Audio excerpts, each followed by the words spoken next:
Κυρίες και κύριοι, είμαι δαμέ με μια υποψήφια και έναν υποψήφιο, την Ασπασία Χριστοδούλου, υποψήφια στην επαρχία Μπάφου. Χαίρετε. Με την Άνωση Δημοκρατία και Λουκά Νίκος, επαρχία Λευκωσίας. Είμαι και εγώ υποψήφιος, αλλά υποθέτω ότι ξέρετε το. Ιωάννης Δαμιανού, κυρίες και κύριοι. Ιωάννης Δαμιανού, επαρχία Λευκωσίας. Ναι. Να το ξαπώ το Ιωάννης Δαμιανού. Όχι. Ναι. Τι θα συζητήσουμε σήμερα, τι θέλουμε να πούμε. Μάλλον για την υποψηφιότητα μας. μοιράσαι. Ναι, sorry. Μάλλον για την υποψηφιότητα μας, κάτι για να θυμίσουμε στον κόσμο ότι αύριο ξεκινά ψηφοφορία, οι εκλογές μας οι εσωτερικές, οι εσωκομματικές, για να επιλέξουμε τους 56 υποψήφιους ανάμεσα σε πόσους τώρα. Πόσοι είναι τώρα, ξέρεις. Συνολικά, Ναι, πόσοι είναι. 211.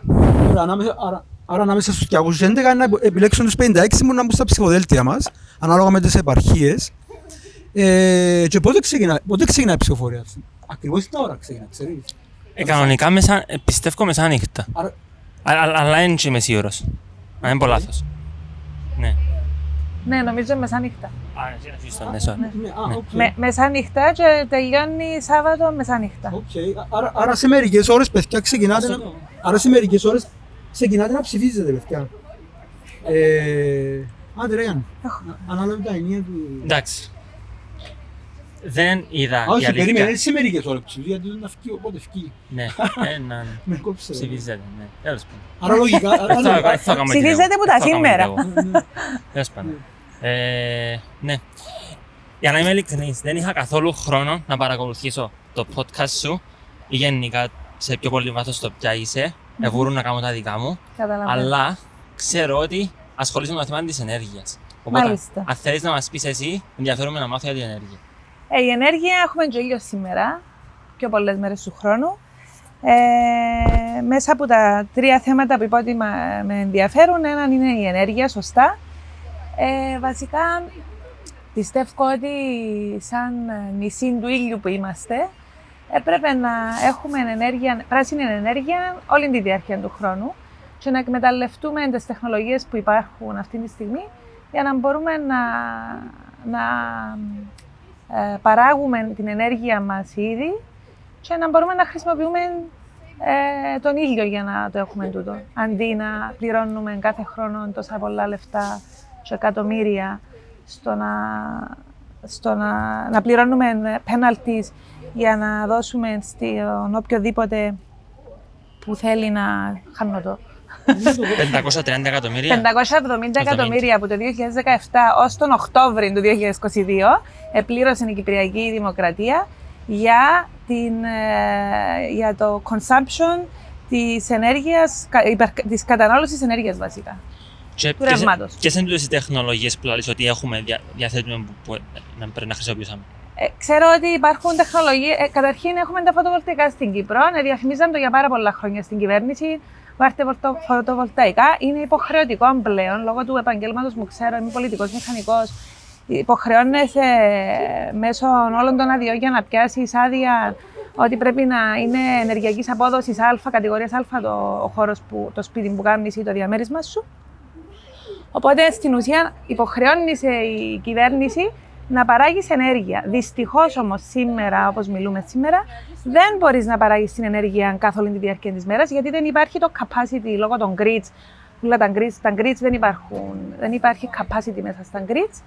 Και τελικά ο κόσμος πληρώνει λεφτά στο να βάλει τούτα τα φωτοβολταϊκά που είναι πανάκριβα, αλλά δεν υπάρχει πίσω το infrastructure που χρειάζεται για να κάνει save τούτη την ενέργεια η οποία παράγεται και να μπορεί να κατανεμηθεί μετά κατά τις διάρκειες της μέρας που χρειάζεται περισσότερη ενέργεια.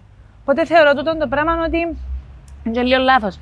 Υποχρεώνει τον κόσμο να βάλει φωτοβολταϊκά, αλλά δεν είσαι έτοιμος να το διαχειριστείς. Γύριζε λίγο προς τα πάνω για να φαίνεσαι καλύτερα. Ναι, sorry. Επειδή εννοώ. Ναι, σωστό. Δεν ήξερα τούτη αν είναι μια σωστή ερώτηση που να κάνω, επειδή είμαστε δυνάμει υποψήφοι, ούτε καν υποψήφοι αν είμαστε τώρα, αλλά σε περίπτωση που ξέρεις, αν ήσουν στη Βουλή, τι θα μπορούσες να κάνεις πρακτικά, συγκεκριμένα, πώς θα προσεγγίζεις το θέμα μέσα από την Επιτροπή μπορεί να είσαι που σχετίζεται με την ενέργεια για να γίνουν τούτα που πρέπει να γίνουν, που λάδεις. Λογικά σκεφτόμενοι, εντάξει δεν ξέρω όλα τα νομικά πλαίσια, δεν είμαι νομικός, αλλά πιστεύω ότι θα υπάρχουν κάποιες διαδικασίες, κάποια πρωτόκολλα τα οποία θα μπορούσαμε να επικαλεστούμε για να δούμε πού σταματά το θέμα και δεν προχωρά στο να γίνουν update τέλος πάντων όσα χρειάζεται να γίνουν για να μπορέσουμε να αναβαθμιστούμε. Ναι. Και πιστεύω ότι ο λόγος που στάκ κάπου τα πράγματα είναι επειδή υπάρχουν κάποιες σκοπιμότητες προφανώς. Ποιους? Που τα εφιστάμενα, ας το πούμε, δρόμενα, που τις εφιστάμενες καταστάσεις. Που τα εφιστάμενα συμφέροντα. Ναι, σίγουρα υπάρχουν κάποια συμφέροντα για να πρέπει ο κόσμος να καταναλώνει την ενέργεια που έρχεται από τα πετρέλαια και την ενέργεια που έρχεται από τον ήλιο. Οκ. Έχει κάτι που θες να πεις έτσι ρε Λουκανίγε? Να ρωτήσουμε με τι άλλον να θέλεις να ασχοληθείς αν εκλεγείς τελικά και γίνεις βουλευτής. Τι άλλο θέμα εκτός από την ενέργεια? Έναν άλλο θέμα που με ενδιαφέρει πολύ είναι το κομμάτι της μητρότητας, που θεωρώ ότι είναι μια λέξη λίγο υποτιμημένη στην Κύπρο γενικότερα στα κοινωνικά και στα πολιτικά. Πιστεύω ότι μπορούμε να προσφέρουμε κάτι καλύτερο σε αυτούς που αποφασίζουν να γίνουν γονείς, ιδιαίτερα στις μάμες. Και πιστεύω ότι θα μπορούσαμε μαζί να προσπαθήσουμε να είμαστε άμεση δημοκρατία, να διεκδικήσουμε καλύτερες συνθήκες, για παράδειγμα, πληρωμένη άδεια μητρότητας. Τώρα, εν 5 μήνες, πιστεύω ότι θα μπορούσε να γίνει 1 χρόνο. Και πολλά άλλα πράγματα που σχετίζονται με τη μητρότητα. Δεν σταματάει η μητρότητα μόνο στην άδεια μητρότητας. Και ένα άλλο θέμα που σχετίζεται με τη μητρότητα είναι τα πάρκα που είχα πει και στο προηγούμενο μου podcast με τον Φιδιάν, ότι έχουμε πάρα πολλά πάρκα, αλλά είναι σχεδόν όλα διαλυμένα.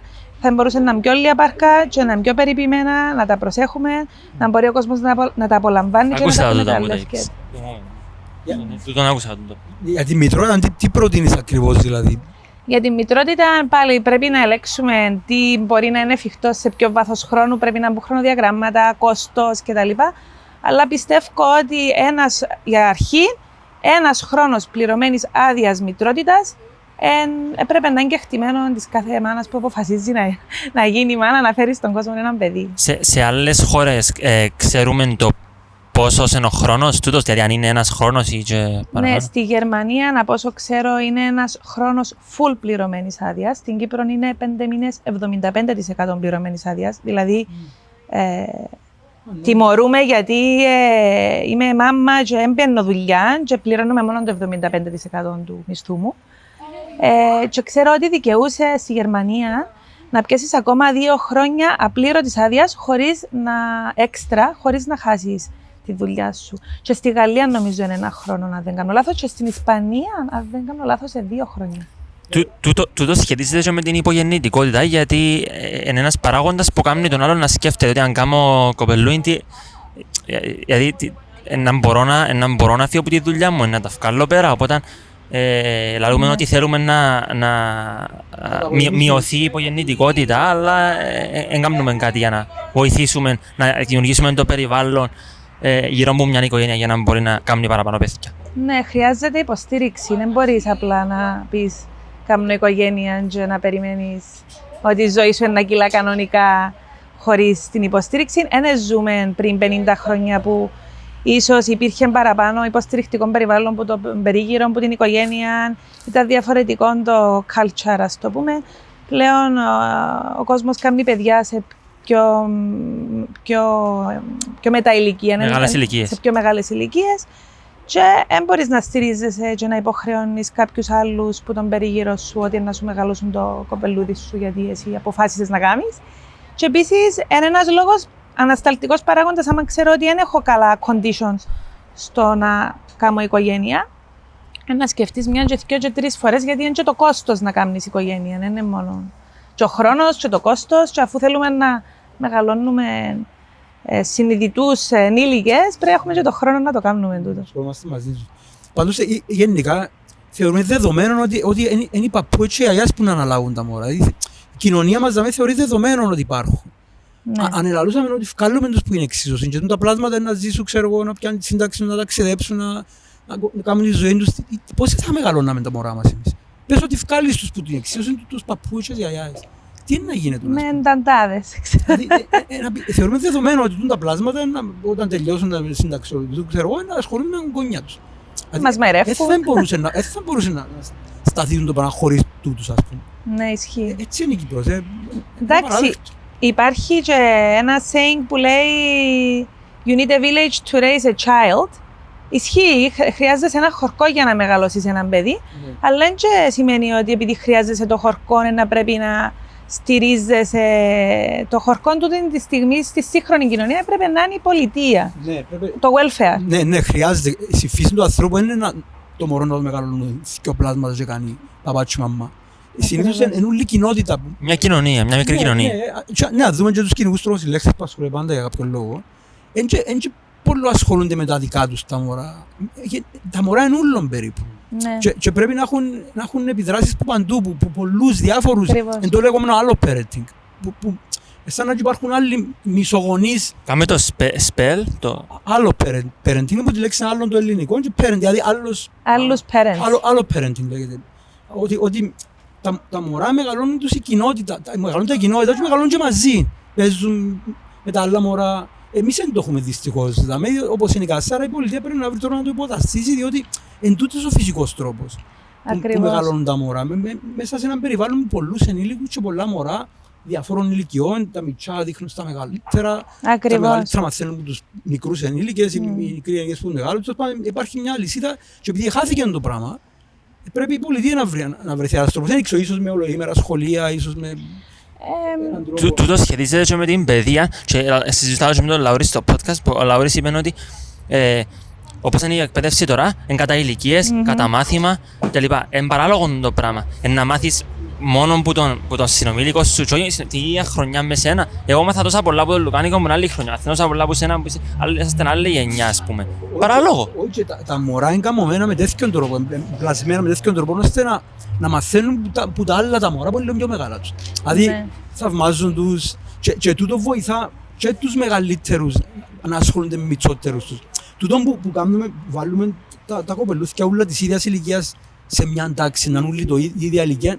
Εν και πολλό δουλεύει στη φύση, διότι στη φύση πάντα έχει κάποιον πιο μεγάλο και να τον μιμηθείς. Είναι πιο εύκολο να τα ελέγχουμε ίσως. Ναι, είναι πιο εύκολο να ελέγχουμε, αλλά δεν είναι το φυσικό περιβάλλον. Τούτος ο τρόπος να χωρίζουμε τα κοπελούθια σε τάξεις, με ηλικίες, είναι εντελώς παραφύσικος, δεν είναι η φύση του ανθρώπου. Και το μάθημα, ρε, δηλαδή γιατί δεν τη ζωή τώρα χρησιμοποιάς ένα μάθημα μόνον του, ποτέ.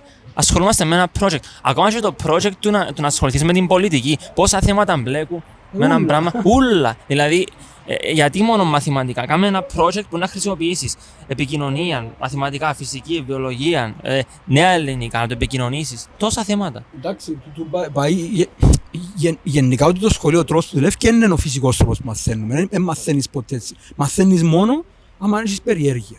Και άμα νιώθεις το αίσθημα του ενδιαφέροντος. Δηλαδή, η φύση κατάφερε να δημιουργήσει τη διαδικασία της μάθησης που είναι εύκολο για τη φύση να κάνει κάποιον να θέλει να μάθει, διότι για εκατομμύρια χρόνια οι οργανισμοί είχαν την πληροφορία μέσα τους, μέσα στον DNA τους.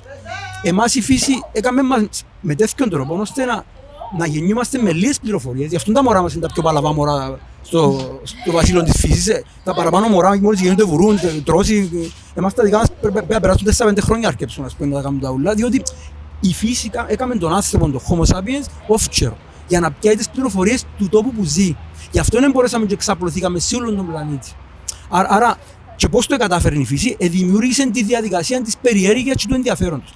Αν δεν βάλεις μπροστά το ενδιαφέρον και την περιέργεια και πεις το άλλο μάθε τώρα, θα μάθει, δεν μαθαίνει.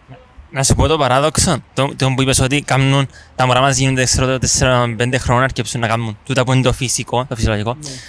Θεωρούμε φυσιολογικό γενικά και στα μωρά και σε χίλια πράγματα μες στην κοινωνία, θεωρούμε φυσικό το τι επικράτησε Και άμα δούμε το φυσικό να συμβαίνει, πιάνει μας ένας πανικός. «Ω Παναγιά μου, δεν μπορώ να κάτι έχει στον μωρό μου, δεν είναι καλά. Παναγιά μου, κάτι έχει στον πράγμα, πάει καλά η κοινωνία». Ενώ είναι το φυσικό, ακριβώς επειδή πάει καλά. Απλά είναι εκείνο που ξέρεις που συμβαίνει. Εντάξει, να πω έναν άλλο παράδειγμα, 38. Εντάξει, για την παιδεία μπορούμε να το συζητούμε και να το φιλοσοφούμε ώρες. Για το θυλασμό, ας πούμε, για παράδειγμα. Νομίζω στην γενιά της μαμάς μου, που είναι 60 η μαμά μου, έπρεπε να δώσεις στο μωρό σου φόρμουλα, γιατί είναι πολλά αρκετά καλό το γάλα σου, γιατί θέλαν να προμοτάρουν τότε τη φόρμουλα. Τώρα θεωρώ ότι άλλαξε το σκηνικό πλέον. Άλλαξε η αντίληψη και τώρα προωθείται ο θυλασμός. Άρα ξαφνικά παλιά, δεν ξέρω σε ποια δεκαετία, μπορεί πριν 20-30 χρόνια να έβλεπες κάποια μαμά να θυλάζει και να τη βλέπεις λίγο περίεργα. Ακόμα υπάρχει στην Κύπρο. Ναι, ακόμα υπάρχει το ταμπού του θυλασμού. Αλλά είναι πολλά πιο αποδεκτό και λέουν όλοι μπράβο που θυλάζεις. Οπότε σαν το φυσικό πλέον επανήλθε στο παρασκήνιο και φυσιολογικό να θυλάζεις. Σχετίζεται με την ναι, στο προσκήνιο, συγγνώμη. Σχετίζεται με τον τομέα της υγείας του. Είναι οι φαρμακοβιομηχανίες οι οποίες προωθούν συγκεκριμένα φάρμακα ότι είναι η λύση, ενώ δεν εξυπηρετούν κάποιο σκοπό που το προωθούν. Υπάρχει ένα ολόκληρο industry. Ναι. Πας σε τούτο, πόσα που τα αλήθεια χρειάζονται, τα οποία προωθούνται στον κόσμο. Πώς μπορείς να ξέρεις ακριβώς πόσα που είναι τα πράγματα που μας πουλά μας ο καπιταλισμός, ότι είναι απαραίτητα χρειάζεται και πόσο πολλά τα χρειαζόμαστε, τούτα ούλα που μας πλασάρουν, ας πούμε, αλλά δεν μπορούμε να ξέρουμε. Όχι, ότι φαίνεται ότι τα χρειαζόμαστε επειδή εμάθα μας να τα χρειαζόμαστε και ο οργανισμός μας δεν μπορεί να κάνει function, να λειτουργήσει φυσιολογικά χωρίς Κίνα. Άρα λαλεί σου, μα αφού εν το πίνεις τούτον, δεν είσαι καλά. Άρα πίνεις το και γίνεσαι. Όχι, αν δεν μου το διάς που μιας αρκής και μάθαινες μου το φυσικό τρόπο, θα χρειάζεται τον κάντσινο. Άρα ενούλα χτισμένα σε μια ψευδαίσθηση, σε έναν τεράστιο illusion και θεωρούμε τα φυσιολογικά. Ναι, εντάξει, σίγουρα. Δηλαδή μπορούμε να το πιάσουμε από την ψυχική υγεία. Ναι. Στη ψυχική υγεία δηλαδή πρέπει να βοηθήσεις τον εαυτό σου με άλλους τρόπους, να το συζητήσεις, να πάεις ψυχοθεραπεία, να κάνεις διάφορα πράγματα, αλλά είναι η εύκολη λύση να πάμε στα ψυχοφάρμακα. Εν είμαι ειδικό στο θέμα, γιατί δεν το έψαξα για να δω έρευνες, για να δω τι συμβαίνει, αλλά από τον περίγυρο μου και μόνο να ακούω έτσι πιο συχνά το ότι καταφεύγουν πιο νέοι άνθρωποι σε φαρμακευτικές αγωγές για την ψυχική τους υγεία παρά ίσως όταν ήμουν εγώ 20 χρόνων. Η άποψη σου πάντως είναι υποδιέστερη σε σχέση με ενός ειδικού, γιατί είναι το κόνσεπτ του ειδικού, ένας ο οποίος ασχολείται με τη συμβατική ιατρική, γενικά των παραδοσιακών τρόπων που γίνονται τα πράγματα, και συνήθως μπορεί πιο εύκολο να είσαι κλειστό μυαλός ή να φορείς παροπίδες επειδή ασχολείσαι τόσο έντονα με ένα θέμα που είσαι zoomed in και δεν θωρείς γύρω σου. Μπορεί να απαντήσει δίπλα σου, να μπεις, δεν το θωρείς. Ναι. Άρα ο ειδικός έχει ένα downside το να είσαι τόσο πολλά ο expert. Δηλαδή ένας που το θωρεί από έξω μπορεί να είναι καλύτερα. Είναι ασχολείται μόνο ο expert ή μόνο μερικοί expert και όχι άνθρωποι που έχουν διάφορες παραστάσεις στη ζωή. Είναι ένα κομμάτι. Ναι, είναι καλύτερα να ασχολούνται με ένα θέμα. Γι' αυτό και στην άμεση δημοκρατία θέλουμε τη συμμετοχικότητα του κόσμου. Ποικιλία. Ποικιλία, ναι, να υπάρχουν διάφορα perspectives, διάφορες οπτικές γωνίες. Και γιατί όχι να μένουν όλοι ειδικοί με τον τρόπο που θεωρούν ένα πράγμα, ας πούμε. Διότι οποιοσδήποτε προσφέρει κάτι άλλο με τις παραστάσεις που έχει και με το background που έχει, να προσφέρει κάποια άλλη άποψη. Και σίγουρα μέσα από τη σοφία της μάζας, ξέρω εγώ, φτιάχνουν πολλά καλές λύσεις σε προβλήματα και όχι μόνο από τους ειδικούς που είναι συνηθισμένοι και θεωρούν το πρόβλημα από μια συγκεκριμένη γωνιά. Άρα είναι καλή και ειδική, αλλά είναι καλά να συμμετέχει και ο κόσμος γενικά όσο παραπάνω γίνεται. Ναι. Να μας πεις και λίγα λόγια για σένα που σπουδάσες, που μεγάλωσες. Ναι, καλό. Ναι, είμαι από την Πάφο, από την Αναρίτα της Πάφου. Μεγάλωσα στην Αναρίτα, ήμουν τυχερή γιατί μεγάλωσα στα χωράφια. Πρέπει να ανάψουν οι στήλοι της ηλεκτρικής για να πάμε σπίτι. Σπούδασα στην Αγγλία, είχα πάει στο Sheffield, σπούδασα πολιτικός μηχανικός, έκανα το μεταπτυχιακό μου εκεί. Επέστρεψα Κύπρο, ξεκίνησα να εργάζομαι. Εργάστηκα σε διάφορα industries, να το πω. Εργάστηκα στον τομέα μου, πολιτικός μηχανικός. Μετά εργάστηκα στον τομέα της τέχνης συγκεκριμένα, σαν project manager έκανα για μια εταιρεία που δούλευε σε projects παγκόσμιας κλίμακας. Και μετά δούλεψα για κάποια χρόνια, για 2-3 χρόνια με ευρωπαϊκά έργα. Και φέτος διορίστηκα στην τεχνική εκπαίδευση και διδάσκω στο τμήμα αρχιτεκτονικής πολιτικών μηχανικών. Αυτά. Μάλιστα. Πώς αποφάσισες να βάλω υποψηφιότητα και ειδικά με το συγκεκριμένο κόμμα?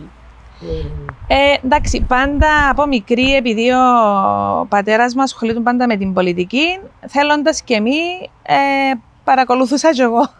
Οπότε υπήρχε πάντα το ενδιαφέρον για το τι γίνεται γύρω μου. Προσπαθούσα να ψηφίζω πάντα. Και με το συγκεκριμένο κόμμα, γιατί είναι κάτι διαφορετικό, είναι κάτι εκτός κουτιού, είναι κάτι που δεν ξέρουμε ακόμα τι είναι. Και τούτον βρίσκονται αρκετά ενδιαφέρον στην φάση που βρίσκεται τώρα ο κόσμος γενικότερα, όχι μόνο στην Κύπρο. Και πιστεύω ότι αν μπορώ να βοηθήσω τον τόπο μου για να κάνει κάποιες αλλαγές, για να βοηθήσω να βελτιώσουμε την ποιότητα ζωής μας, ένιωσα ότι η άμεση δημοκρατία είναι κάτι που θα μπορούσε αυτή τη στιγμή να με αντιπροσωπεύει. Αυτό. Είσαι που οι γονείς σου από την Πάφο και οι δύο? Ναι, ο παπάς μου είναι από τη Χλώρακα και η μαμά μου από την Αναρίτα. Μεγαλώσαμε στην Αναρίτα, είναι τα 3 αδέρφια και εντάξει, ναι. Μάλιστα. Εντάξει, οι γονείς μου ήταν βιοπαλαιστές, έτσι. Ο παπάς μου πήγε Γαλλία να σπουδάσει τότε με τα πολεμικά, οπότε του 57 ο παπάς μου, άρα μετά τον πόλεμο πήγε να σπουδάσει στη Γαλλία με κάτι που τους εστέλαν, ξέρω εγώ. Τι σπουδάσει ο πατέρας? Χημικός. Άρα χημικός ο πατέρας. Ναι, ήταν εκπαιδευτικός στα σχολεία. Και η μάμα μου ήταν που ένα χορκό που δεν την αφήκε ο παπάς της να σπουδάσει, που ήταν ο καμός της να πάει να σπουδάσει, επειδή ήταν γυναίκα, που είναι σχετικά πολλά νέα. Και εντάξει, δούλευε στα ξενοδοχεία, μεγάλωσε, μας έκαμε 3 μωρά σε πολλά μικρή ηλικία. Εντάξει, στο χωριό τώρα, με τα χωράφια της, με τα εγγόνια της. Μάλιστα. Μια χαρά. Αυτά. Τι момento. Εντάξει, έχουμε κάμπος ευθύντες. Ναι. Ψηφίζουμε Ανασπασία Χριστοδούλου, επαρχία Μπάφου, Λουκά Νίκον, επαρχία Λευκωσίας. Ιωάννη. Το πω εγώ. Πέτω εσύ. Ιωάννης είσαι Γιάννης. Ιωάννης. Ιωάννης Δαμιανού, επαρχία Λευκωσίας. Ιωάννης Δαμιανού, επαρχία Λευκωσίας. Πες μου ξαλήθος σου. Ασπασία Χριστοδούλου. Το Ασπασία ξέρω, δεν το ξέρω. Χριστοδούλου. Να πούν για όλους. Ναι. Και όλοι τα ονόματα, όλοι μαζί ούλους και να πούν και τα επίστητα άλλοι και Όσοι διαφορετικά. συνδυασμοί είναι λύστε το πρόβλημα, όποιος το γράψει σωστά στα comments, θα πάρει... Κάτσα από και εγώ τώρα. Έτσι άλλως να γίνει editing, έτσι να τα βγάλουμε όλα. Ναι. Λοιπόν, κυρίες και κύριοι, Ιωάννης Δαμιανού, υποψήφιος για την επαρχία Λευκωσίας, Ασπασία Χριστοδούλου, υποψήφια για την επαρχία Μπάφου. Λουκά Νίκος, επαρχία Λευκωσίας. Ευχαριστούμε. Καλή όρθια. Bye.